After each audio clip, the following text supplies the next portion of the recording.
Hello, our favorite humans. Welcome to Bronx Tales with your host, Bronxy B, and me. I'm Logan. Thank you for being here.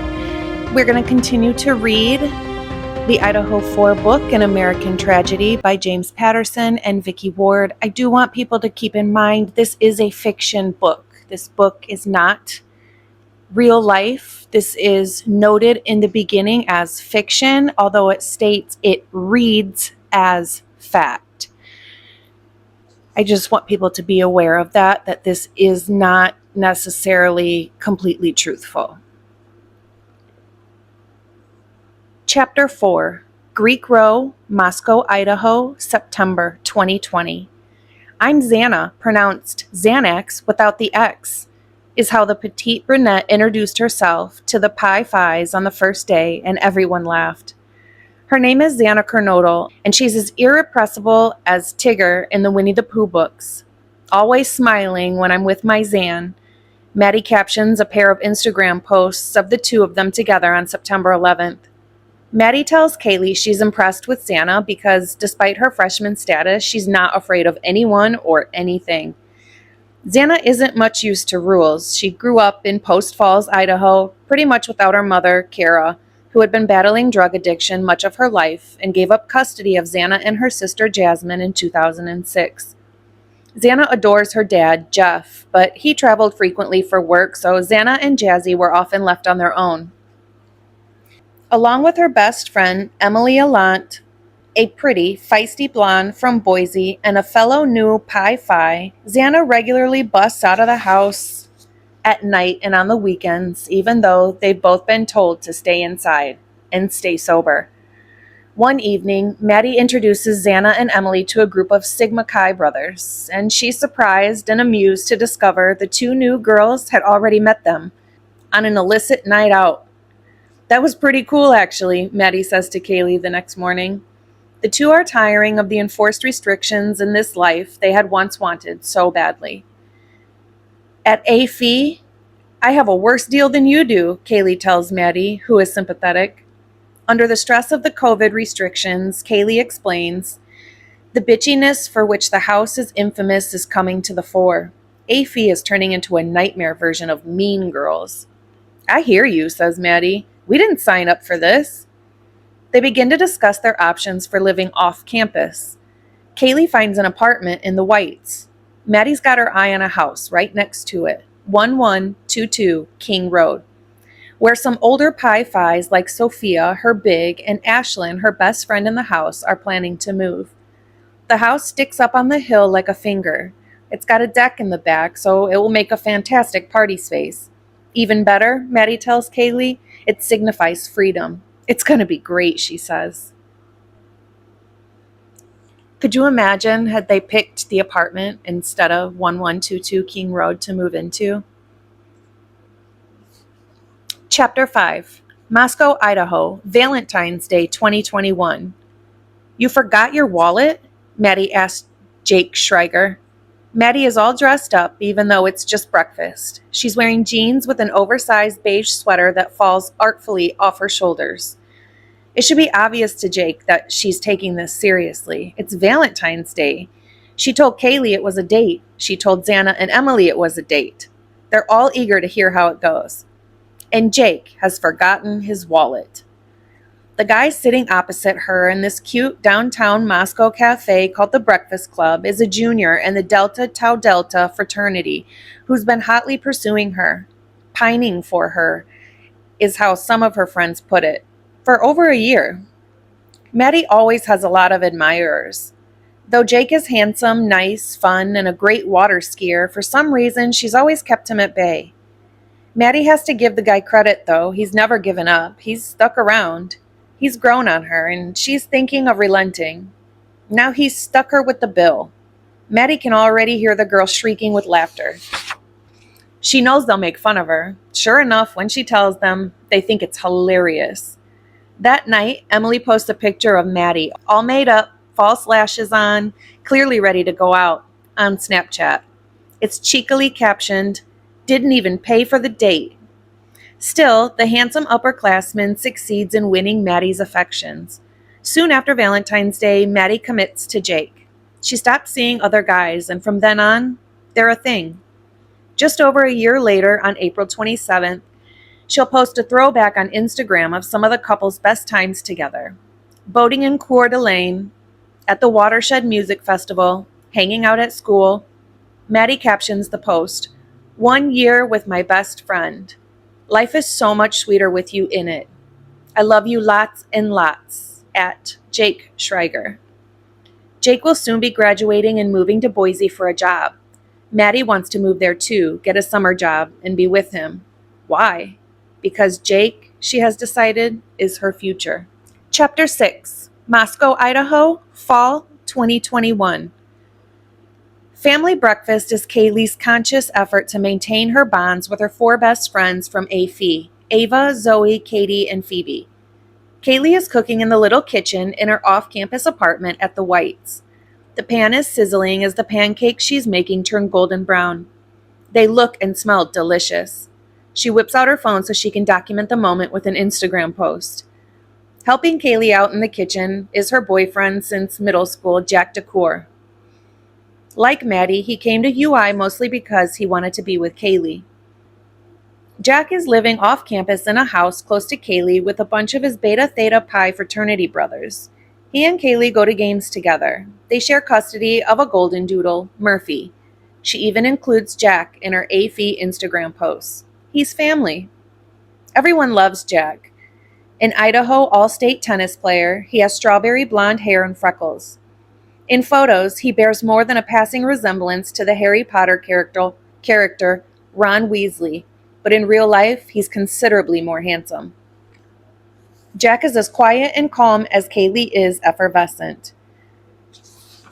He's a rock for Kaylee as long as she wants one. And to be sure, her family and friends have always had the impression that Kaylee decides the tempo and terms of the relationship. Recently, though, there have been small signs of trouble in paradise. Kaylee's been feeling an itch to do things on her own. Not because she wants to be apart from Jack, but because she likes being independent. "Jack, I need 5 hours to get ready," Kaylee will tell him as she sits down at her vanity. That means he needs to go away. And he does. Kaylee has a lot on her mind now that she's finally won her freedom and is living off campus. She wants to travel, to experience the world, to learn what's out there beyond Coeur d'Alene. And she wants to make money. COVID helped expand her professional network online, and she's made connections at Extreme Networks, an IT firm in Austin, Texas, doing work she's interested in pursuing full-time. Her dad and her brother are in IT, so it's in the blood. The job would require a big move, and probably leaving Jack behind. If Jack is serious about her, he might have to play the long game and wait, which is what he's doing now as she flips pancake after pancake and piles them into a stack. "Almost ready?" Jack asks her. Kaylee pours more batter into the sizzling pan. "It'll be a little while." Chapter 7, Moscow, Idaho, August 2021. Tomorrow is bid day, and Ethan Chapen and his brother Hunter have options. In the freshman dorms, Ethan, all 6'4" of him, turns on the shower, stands under the torrent of hot water, and closes the stall door. He wants a moment of privacy. He wants a moment to mull over the choice he's facing. The Chapen triplets grew up in Mount Vernon, Washington, 2 hours north of Seattle, and they seem to have it all. Looks, height, smarts, athletic ability, likability. Ethan is a superb athlete. He played varsity basketball. Hunter was right there with him, but always one step behind, and sometimes on the bench. Their blonde sister Maisie played varsity soccer. All 3 of them are first-rate golfers. And all 3 of them are as tight as can be. They've shared rooms and meals since they were born. Before even. During her pregnancy, Stacy Chapen, their mom, used to joke that Hunter, who was born last, was on top in the penthouse. It's unsaid but understood that whatever choice Ethan makes, Hunter will follow. That's the dynamic of their relationship. Always has been. So Ethan is thinking pretty hard about what his decision will be, knowing it affects them both. The obvious choice is Sigma Chi. It's the fraternity for athletes who have smarts. And yet he's leaning toward Phi Delta Theta, which is, by reputation, a dry house, but it's also known as the stoner gamer house. Not Ethan's thing, but an older Delt has been persuasive. Over several meetings during Rush, Hunter Johnson, who is doing a master's in athletic training, has made an understated yet confident case for Phi Delta Theta by demonstrating qualities that Ethan admires in a brother. Ethan gets out of the shower, still lost in thought. A door bangs open. He looks up. Emerging from the next shower stall is another freshman, Tim DeWolf, a blonde hunk of a varsity basketball and soccer player from Odessa, Washington, a small farming community. DeWolf, who is also 6'4", exudes masculinity. "Hey, Tim," Ethan says. "What house are you going into?" Tim looks at Ethan like he's stupid. "Duh, Sigma Chi," he says. It's the natural fit for athletic dudes like them. "Oh," says Ethan. "Well, I was thinking of Phi Delta Theta because of Hunter Johnson." Hunter Johnson, Ethan feels, has a unique sort of soulful charm. He's a talented guitar player. He's slender yet athletic, but also goofy. But Tim DeWolf is it. Ethan pauses, then says, "But if you're going to Sigma Chi, then I'm going to Sigma Chi." And with that, the angst is over. The decision is made. Chapter 8, Moscow, Idaho, October 3rd, 2021. The doorbell rings at 1118 King Road. The rectangular house with huge windows, a design that inspired the building's nickname, Shark Tank, sits just off campus. The place might as well be called Party Central because just a few weeks into the fall semester, its 5 occupants, especially Zana and Emily, have become known for hosting the best and most frequent parties at UI. That Sunday morning, a bunch of freshman Sigma Chi brothers are standing there, summoned to get to know the Shark Tank women by playing a game called Champagne Shackles. "Come on in," says Zana. She and Emily grin. They've got the bottles of bubbly ready, and the zip ties. The rules of the game are simple. The ties go around the wrists of a pair, a man and a woman, who have to stay tied together until their bottle of champagne is finished, even when going to the restroom. The tall, dark Chapen brothers, Ethan and Hunter, are easy to spot among the crowd of Sig Chi freshmen. One of Zana and Emily's housemates, Josie, a pretty brunette from Boise, immediately calls dibs on both of them. Zana cracks up. "Josie, can you even tell them apart?" she asks. Excitement builds as they all whip out their phones to take the most embarrassing photos possible for social media.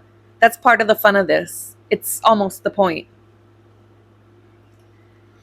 Zana has on an eclectic outfit, a psychedelic sun hat that is a mix of bright pinks, purples, and yellows, a yellow bustier, and black jeans. She's in her element, giggling as Emily photographs her sitting on the toilet while the guy she's shackled to, Peter, is stuck on the floor by her side.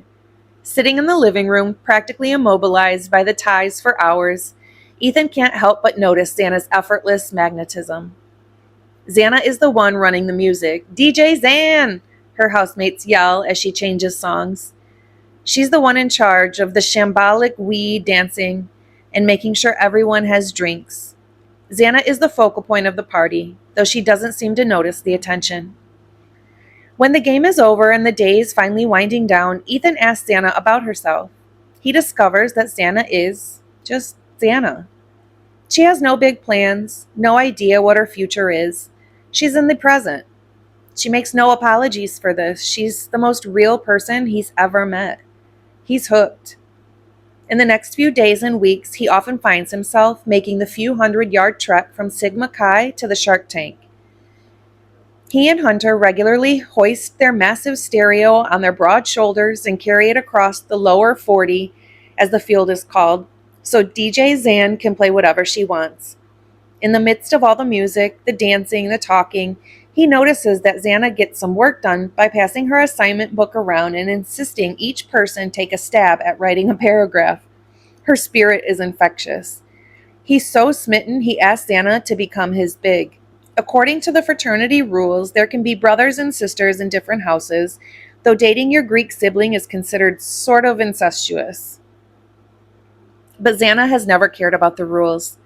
In early 2022, it starts to become unclear as to when Ethan arrives and when Ethan leaves 1118 King Road. Does he actually go home at night, or does he sleep over in Xana's room? Anything going on I should know about? Emily asked Zana one morning. Zana shakes her head. She'll speak only when she's 100% sure what she wants to say. Chapter 9. Boise, Idaho, April 2022. It's nearly midnight when Karen Allen wakes to a ringing phone. The caller ID says it's Zana. Karen's blood runs cold, as any mother's would. Is Zana okay? Is her daughter Emily okay? She picks up, panicked. Mama Karen, guess what? Says Zana casually, as if the late hour were completely irrelevant. Zana, you scared me half to death. Do you know what time it is? Karen asks. Zana just laughs. Karen relaxes in spite of herself. How distinct and rich and simply full of joy Zana's laugh is. I want you to be the first to know I've got a boyfriend. Karen giggles at the needlessness of this conversation. It's been obvious to everyone that Zana and Ethan are on the cusp of something, but she plays the game. How did the talk go? Did you guys sit down and discuss it seriously? Zana spills the details. No, it was easy. We didn't need a big talk. It just happened naturally. Zana is a free spirit. Karen sees the relationship as a sign she's growing up. In fact, all the Shark Tank girls are growing up, forming committed attachments. Emily has begun to date Hunter Johnson. Josie is seeing another Delt, Lyndon Beck. Karen is thrilled that Zana feels able to share this moment with her. She has developed strong maternal feelings toward this exuberant, effervescent young woman who is so passionate, so resilient, so unself-pitying despite a difficult upbringing. Zana doesn't talk much about having grown up without a mother, but the signs of loneliness are there for them all to see. Emily could sense that Xana's home life wasn't exactly the most orderly. Sometimes Zana drives over to Pullman, where her older sister, Jasmine, or Jazzy, is studying marketing at Washington State. Jazzy, petite and pretty, is the sensible one. Zana idolizes her big sister and wants to follow in her footsteps. Jazzy also has nice stuff, so when Zana and Emily visit her in her dorm room, Emily knows she's supposed to chat with Jazzy to distract her while Zana steals a shirt or whatever she needs from her sister's closet. In the Pi Phi house, Zana has mismatched bedding, few clothes. Emily teaches Zana how to do her makeup, how to use a curling iron, skills that the other girls learned years ago, but that no one has ever taught Zana. Before their first Christmas break, Emily noticed that Zana was the only one not packing. Zana, she said, where are you going for winter break? Zana shrugged and said she didn't know. Her dad, Jeff, might not be home. She didn't know his new girlfriend, and she didn't much like her room in the basement. That first Christmas, Emily invited her home to Boise to hang out with her parents. Matt, an Army veteran, and Karen, a pretty blonde who was a dead ringer for her daughter. At first, the Allens didn't know what to make of this free-spirited young woman their daughter had brought home. But Zana, with her expressive hand movements, her open personality, had a talent for winning people over and making everyone laugh. Now Zana regularly stays with the Allens during break. Karen looks forward to their 11 p.m. phone calls. She comes to visit the girls in the Shark Tank and goes out with them sometimes. Karen starts to consider Zana a second daughter. After Zana hangs up with Karen, she finds Emily and gives her the news. You told my mom first, you bitch, Emily says with a laugh, then gives Zana a hug. Chapter 10, Priest Lake, Idaho, Summer 2022. It's 4 p.m. and Ethan Chapen is finishing up his shift as a server at the Hills Resort restaurant, nestled on a beautiful Priest Lake up in the Idaho mountains. The sparkling water with its snow-crusted surroundings got its name from the Jesuit missionaries who once lived near there. The Chapens have two homes, one in Mount Vernon near Seattle and a summer house in Priest Lake. His mom came here as a little girl, and he and his family have been coming here all his life. There's nowhere Ethan would rather be. He yells to Hunter, and the two head to his favorite place within his favorite place, the resort's sand volleyball court, right on the shore in the front of the resort's bar and restaurant. The community is tight. No one locks their doors. People call one another by their first names. Ethan knocks on the door of cabin 101, which belongs to the Xylac family. It's a running joke that the Xylacs are uber competitive. Ethan's ideal matchup is the 6 Xylac kids versus everyone else. Whatever the numbers, he finds a way to make a game of it. Once on the volleyball court, he strips off his shirt and takes his position. He and Hunter hit the ball back and forth over the net, while a little crowd, including their parents, Jim and Stacy, and this summer, Zana, gathers to watch the magnificent sight of Ethan in full athlete mode. He jumps, he sets, he dives, he spikes. A mythic Greek god in action. Ethan made varsity basketball as a high school freshman, but COVID restrictions deprived him of crucial competitive seasons that would have prepped him to play at the college level. Over the summer, the Chapen triplets worked at Hills Resort, which was full to bursting with people wanting a rural escape. This time together made the trio realize that they wanted to attend the same college and they needed it to be east of the mountains. And they wanted to be involved in Greek life to keep the small family feeling that they were used to at home. UI was an easy decision. WSU felt vast when they visited. By comparison, Greek Row at U of I felt so small. It was like a private school. Their mom, Stacy, a former school principal and a Greek life alum at the University of Puget Sound, was relieved that her children would experience the safety net and type of community that had been such a welcome part of her own college years. Now, as Stacy watches her son leap around on the volleyball court, she's filled with pride. UI has been exactly the nurturing place she wanted for them. They're thriving. Her husband, Jim, who believes Stacy's judgment is consistently rock solid, agrees. After the game, Jim, Stacy, Hunter, Maisie, Ethan, and Zana sprint to the boat Jim recently bought to satisfy his kids' love of the water. They turn the music up high, blasting out Morgan Wallen's latest album, and Jim drives the boat while the kids take turns wakeboarding and sipping drinks from the cooler. Ethan and Hunter love boarding so much that early every morning, they stuff their work clothes into their backpacks and go out on the water, coming back with only 5 minutes to spare before their shifts.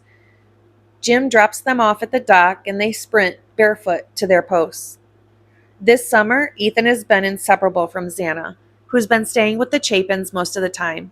Stacy can see immediately that her son is serious about this carefree young woman. The Chapens happily welcome her as one of their own. Changes are ahead for the upcoming fall semester.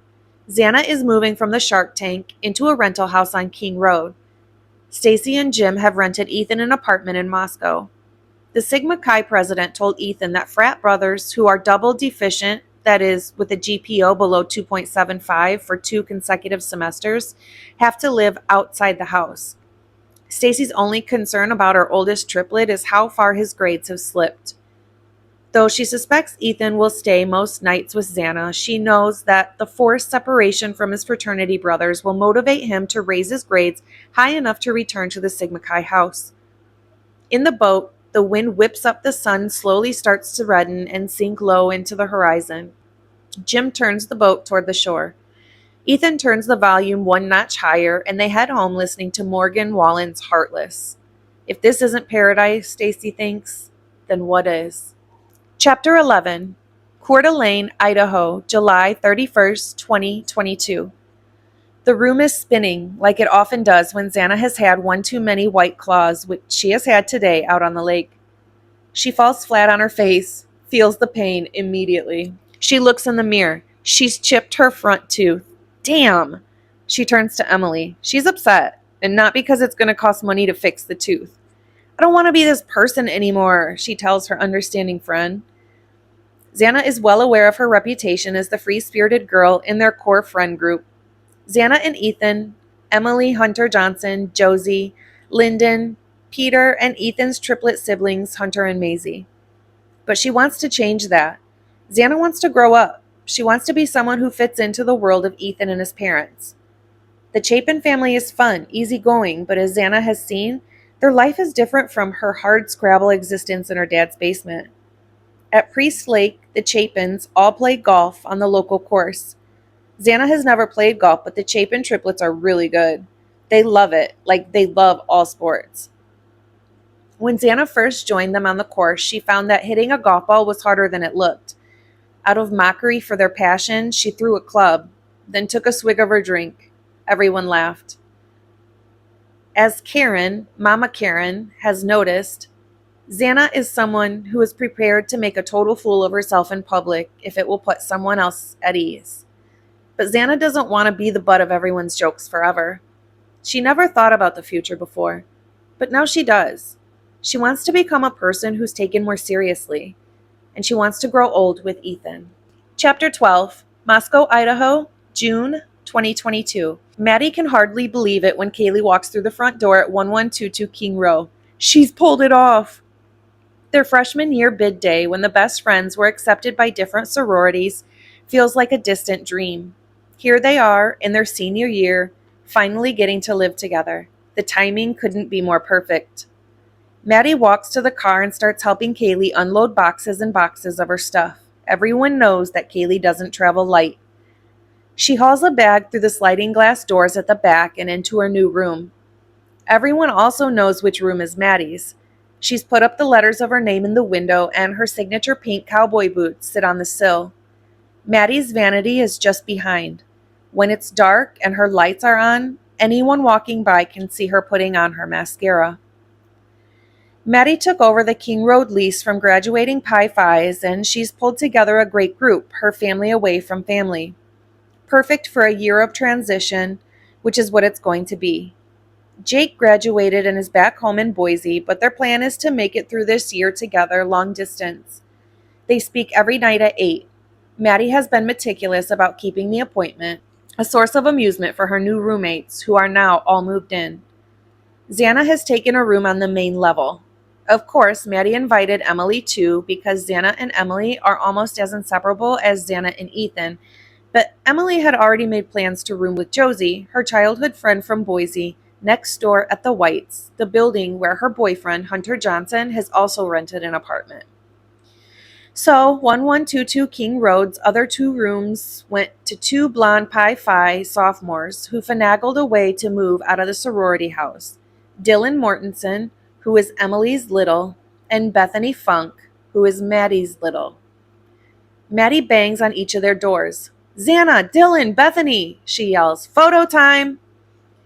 They groan but accept their fate, and the 5 women in their skimpy, summery dresses gather on the King Road deck.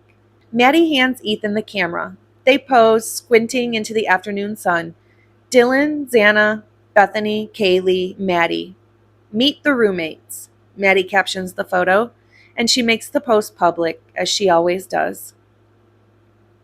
She doesn't think of any risks associated with that. Why would she? The more followers you have, the better for your career in marketing. Maddie's life, in this moment, here and now, is pretty much perfect and going exactly where she wants it to. Chapter 13, Moscow, Idaho. This is titled Emily's Dream. This is a dream. The following scene, a recurring nightmare, is what Emily later says after she's lost her friends, before justice has brought closure. She imagines could have happened that summer. The details of the surroundings change from dream to dream, but the gist of what happened stays the same. It's the only explanation she can come up with, the only one that makes any sense. It haunts her day and night because the uncertainty of whether it's real or not real will never go away. Maddie wipes down the table and turns to get fresh cutlery to seat the new customers. As jobs go, waitressing at the Mad Greek is a pretty cool gig. The 40-seat restaurant with a vegan-friendly menu isn't one of the more popular ones in Moscow, so servers, all college kids and friends, don't get run off their feet. Maddie's grateful for the pay. She can make as much as $80 per shift, which covers her gas and her Ulta card and the trendy clothes she likes so much. And there's the added bonus that the manager asked her to redo the restaurant's website. Maddie continues laying the table. Then she turns and notices him. Unusual looking, intense, bulging eyes, thin, almost emaciated, and pale, almost ghost white. He's raising his hand. He wants her attention. She smooths her skirt and walks over with a smile. He orders a vegan pizza to go. He's staring at her intently. Maddie's used to male attention, but this time it feels uncomfortable. I'm Brian, he says. What's your name? Maddie hesitates, then tells him. Why wouldn't she? Everyone here knows it. She hands him the check, and as he pays, he asks, Would you like to go out sometime? This is an easy one, Maddie thinks. The idea of going out with this strange-looking guy is surreal. He doesn't know it took Jake, her boyfriend, a whole 2 years to become her boyfriend. Maddie is anything but easy, even for guys she likes, and she doesn't know or like this one. She flicks back her hair. No, she says. She smiles and laughs a bit. It's a nervous habit she has, especially with guys she turns down. She doesn't mean anything rude by it, but this guy looks at her strangely, like he doesn't believe what he's hearing. He gets up slowly, still staring at her, and walks out. Maddie shakes her head and goes about her business. She doesn't give the guy another thought. She doesn't see the guy walk to his car, a white Hyundai Elantra, sit in the driver's seat, and type her name into his phone. Her Instagram with the photos of her past and present is there for all to see. Maddie in a bikini, Maddie with her roommates, Maddie and her friends posing in skimpy clothes for a fit check before a night out. Maddie, Maddie, Maddie. He looks. He presses like once, twice, 3 times, and he looks and likes some more. Chapter 14, Coeur d'Alene, Idaho, September 2022. Kaylee stares at the guy on the couch incredulously. Did he really just say that? Bitch, go make me a quesadilla. Wow. She wishes that she weren't at his house on this awful date. She wishes that she hadn't broke up with Sweet Jack. Maybe she'd been too hasty. Kaylee has erased him from nearly all her social media posts. Normal protocol when couples break up. But now she's wondering if Jack might be the nicest guy on the planet. And if most other guys are assholes like this one in front of her, Jack would never have used the B word. She'll later tell her older sister, Olivia. Never. He couldn't even be mean or distant after she broke up with him. If he felt any pain or animosity, he didn't show it. He's just kind, sweet, gentle. He still swings by the King Road house every few days to pick up Murphy, their golden doodle. She texts him about Murphy, telling him she's coming over with the dog, or she needs him to come get their pet, but she's never sure if she's reaching out for Murphy or for herself. The truth of it is, Kaylee still loves Jack. She didn't want to hurt him. She didn't even want to part from him. She just wanted a chance to discover herself, to break ties before leaving for a new town in a new state. Kaylee's internship with Extreme Networks, the IT company in Austin, has turned into a full-time job that she now squeezes around her classes. In January, she's headed to Texas to work there on site. She's rightfully proud of her role as a channel manager, which means she comes in after the IT equipment has been sold to a business and explains to the customer how best to use it. She's particularly proud of a winning pitch she made to Coffee Box about where to install Wi-Fi in their stores so customers can easily order on their phones while standing in line. She made a 10-minute video, and despite her lack of experience, the video was singled out by her bosses and sent company-wide. Kaylee keeps impressing me, Paul Semick, the head of sales for the Americas, emailed his executive team, and he included a link to the video presentation Kaylee had made, and worked her ass off to get right.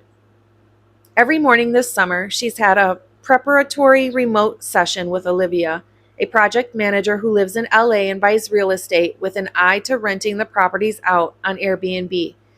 Olivia is wicked smart and she's talented with tech. And after Kaylee goes back and forth with Olivia, she checks the lingo with her dad, Steve, whose entire career has been in IT support. So now she looks at the jerk in front of her who just called her a bitch and told her to make him a quesadilla. No one pushes Kaylee around like that, especially not a guy in a state she's leaving. Kaylee is an independent woman. She makes good money from Extreme Networks and from her tips at La Casa Lopez, a Mexican joint in Moscow. And she spends her own money, $300 a week, on the gym and meal plans. She knows she's looking her best right now. Kaylee doesn't like this guy. She doesn't need any guy, except maybe Jack, who she's going to phone when she gets home. She's going to phone Olivia too and tell her that. She looks at this dude one more time. What a prick. You can make your own quesadilla. She gets up, she grabs her purse, and she walks out. On the drive home, she looks forward to the weekend back on campus and reenacting this scene for her new roommates. She can already see Zana roaring with laughter and Maddie wryly throwing her hands into the air. Yes, she thinks, they will have plenty to say about it when she tells them. Kaylee, they'll cry, pretending to be exasperated. Why is there always so much drama around you? And that's the end of chapter 14. I'm going to stop there and we will resume with more reading later. Thank you for watching. Remember, do something nice for yourself today. Be kind, but more importantly, be kind to your dog. Bye, guys.